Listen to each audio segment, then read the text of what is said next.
Pada tanggal 31 Oktober kemarin, sebuah penghargaan tertinggi di dunia sepak bola, yaitu Ballon d'Or, kembali diadakan di ibu kota Paris, Prancis.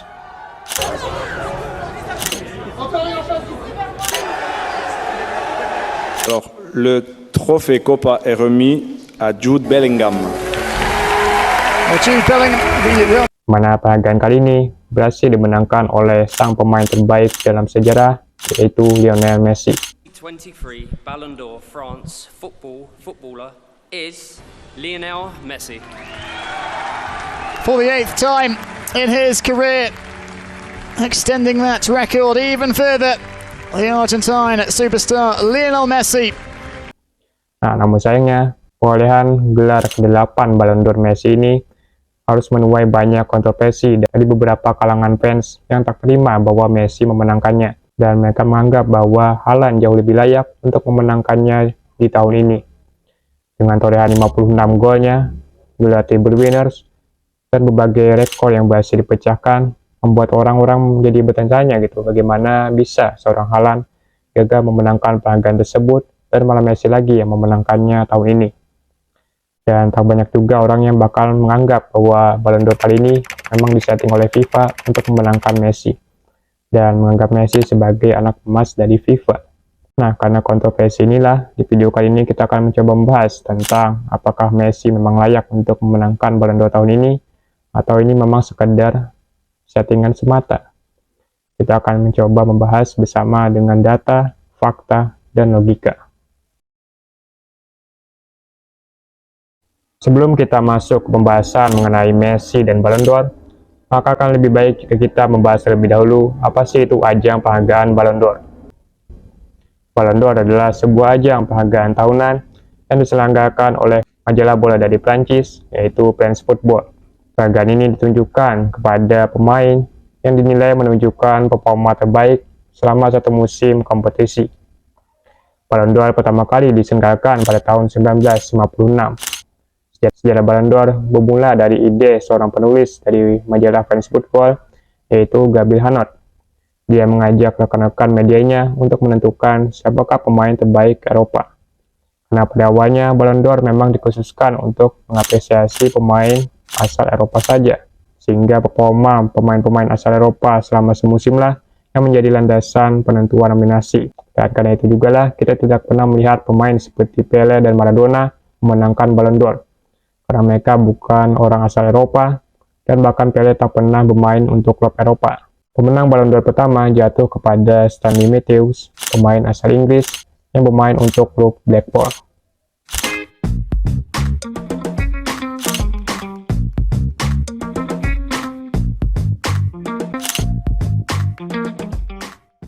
Lalu pada tahun 1995 lah, Ballon d'Or membuka kesempatan untuk pemain non-Eropa agar bisa mendapatkannya.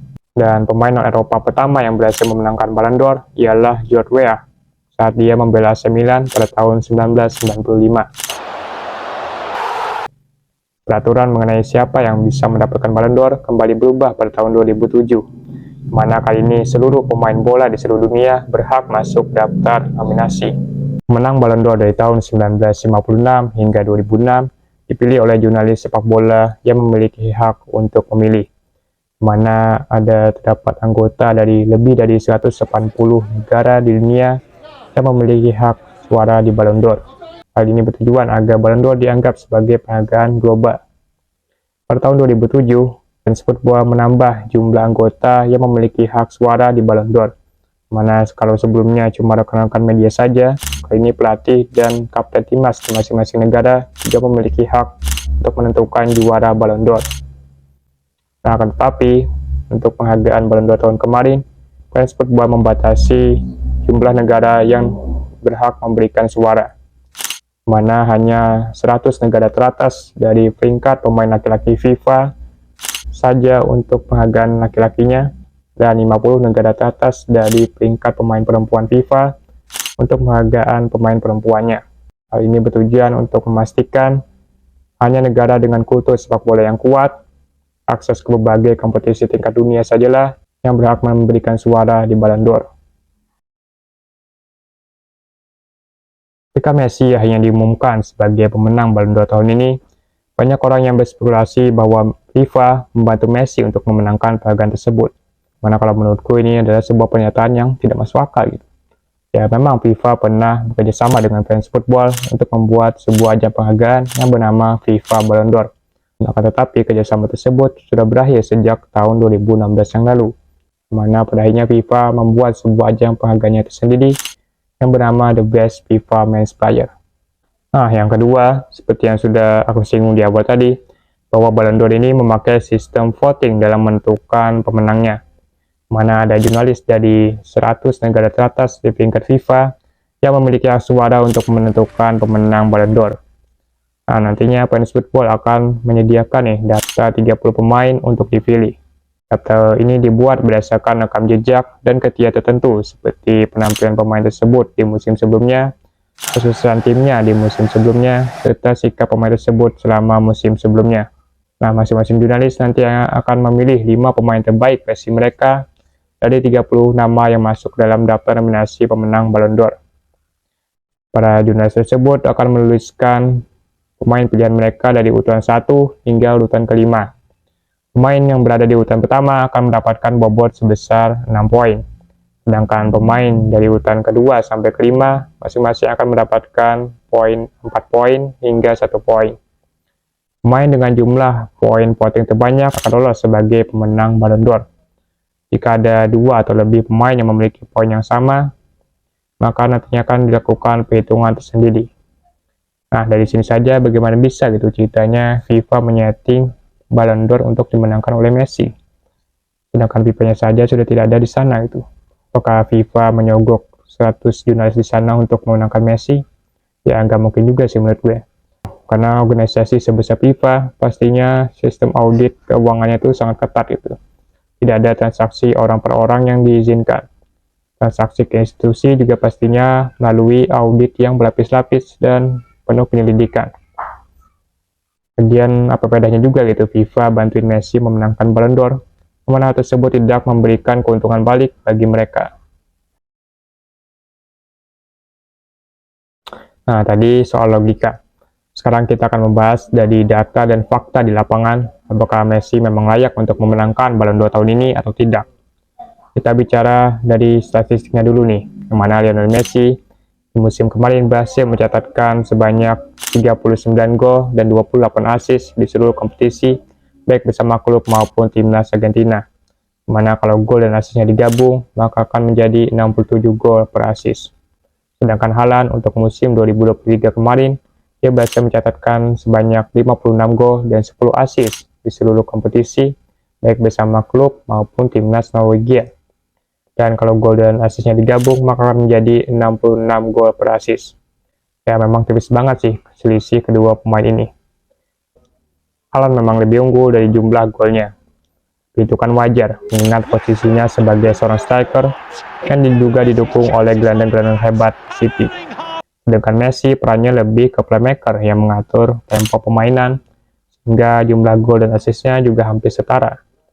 Nah, kalau bicara soal penghargaan individu, Messi bisa dibilang lebih unggul nih daripada Haaland, mana Messi telah mengantongi gelar FIFA The Best, pemain terbaik Argentina, pemain terbaik World Cup, The Best Playmaker, The Best Goal Scorer, Towios World Sportsman, dan Best CONMEBOL Player. Sedangkan Haaland hanya bisa mengantongi gelar pemain terbaik IPL, Golden Boot, serta UCL Top Scorer. Beralih ke perayaan trofi, Haaland memang jauh lebih unggul di sisi klub dengan raihan treble winners-nya yang sangat mengagumkan. Sedangkan Messi hanya bisa meraih gelar Ligue 1 dan Piala Super Prancis ketika masih membela PSG. Namun satu hal yang membedakan antara Messi dan Haaland ialah keberhasilannya memenangkan sebuah trofi paling bergengsi di sepak bola, yaitu Piala Dunia, yang berhasil menghebohkan media serta pecinta sepak bola. Jadi apakah Messi layak untuk memenangkan gelar Ballon d'Or tahun ini? Ya kalau menurutku sih, mau Messi ataupun Haaland memang layak memenangkan penghargaan tersebut. Sedangkan penghargaan ini memang hanya bisa dimenangkan oleh satu orang saja, dan karena sistem yang dipakai adalah voting, maka suara mayoritaslah yang akan menang. Dan mayoritas juri lebih memilih Messi sebagai pemenangnya ketimbang Haaland. Dan itulah dia tadi pembahasan mengenai penghargaan Ballon d'Or tahun ini yang penuh dengan kontroversi. Dimana gue sebagai fans City juga sebenarnya cukup sedih gitu melihat Haaland gagal memenangkan Ballon d'Or tahun ini. Tapi seperti yang sudah kita lihat melalui data dan statistik tadi, bahwa Messi juga memang layak gitu untuk mendapatkan penghargaan kali ini. Baik Messi maupun Haaland, keduanya sama-sama layak untuk mendapatkan penghargaan tersebut. Hanya saja penghargaan ini memang hanya ditunjukkan kepada satu orang saja, dan mayoritas juri lebih memilih Messi ketimbang Haaland. Jadi ya kita terima saja keputusan dari Ballon d'Or tersebut. Karena mau kita protes berkali-kali pun ya nggak bakal berubah juga gitu keputusannya. Dan bagi kalian yang masih percaya gitu dengan teori bahwa Ballon d'Or ini disetting atau Messi anak emas FIFA gitu, ya sudah itu anggap saja ini mungkin kalaupun memang benar seperti itu, ya anggap saja ini sebagai penghargaan terakhir untuk Messi lah itu, Ballon d'Or terakhir untuk Messi sebelum pensiun mungkin. Karena yang patut kita tunggu adalah bagaimana nanti penghargaan Ballon d'Or di tahun depan itu. Siapa sajakah pemain yang akan melanjutkan generasi Messi dan Ronaldo di musim-musim selanjutnya. Layak untuk kita nantikan bersama. Nah, kalau kalian sendiri bagaimana nih? Apakah kalian setuju bahwa Messi memang layak untuk mendapatkan Ballon d'Or tahun ini? Atau kalian merasa bahwa Haaland yang layak untuk mendapatkannya di tahun ini? Bisa tuliskan pendapat kalian di kolom komentar di bawah. Dan siapakah kira-kira yang akan mendapatkan penghargaan Ballon d'Or di tahun depan? Juga bisa kalian tuliskan ya pendapat kalian di kolom komentar di bawah. Mengenai siapakah pemain yang akan bisa melanjutkan generasi Messi dan Ronaldo. Jadi sekian video kali ini, terima kasih telah menonton dan sampai jumpa.